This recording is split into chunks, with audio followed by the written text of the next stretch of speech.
Hey guys, it's Kristen here with Find Your Balance Dog Training. We are having a tropical storm today, so we're doing a lot of our work inside because it's just too windy and rainy to be doing too much outside today.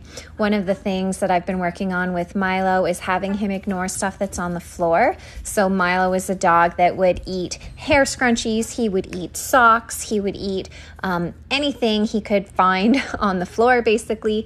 And as always, our very first thing that we should always be doing, whether we have dogs or small kids, is not to leave this stuff lying around.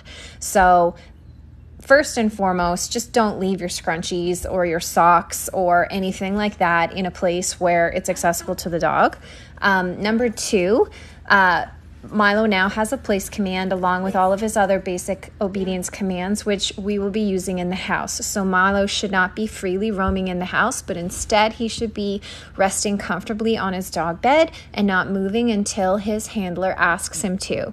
So when we allow dogs to just freely move about the house, when they don't have their training, their impulse control, and we leave stuff laying around, it's a very tempting, and of course they're going to grab it and take it.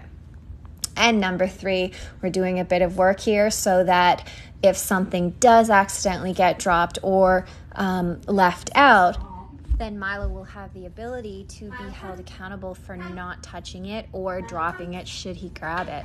So this is very valid while the human is supervising the dog, but if we leave this stuff lying around, the dog's not in command and we're not supervising, a lot of dogs will, go right back to grabbing this stuff and eating it. So it's very much the handler's responsibility to be not leaving the stuff lying around, to be holding the dog accountable for not touching it if he does come across it, and also just using all the tools at your disposal for when, maybe you can't supervise him. For instance, if we were worried about him stealing something, then we should be putting the dog in his crate until we are free and able to supervise the dog properly again.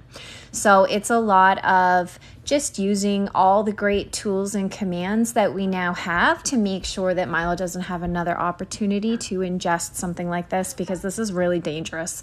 A lot of dogs can't pass this kind of stuff, which means a surgery to have it removed from their stomach. So very, very important that we remove opportunity, hold dogs accountable for not touching this kind of stuff, and like I said, the last going off there, the third thing was if we are unable to supervise for whatever reason, we have to duck out of the house for a second, or we have kids that are taking our attention, the best place for the dog is in his crate.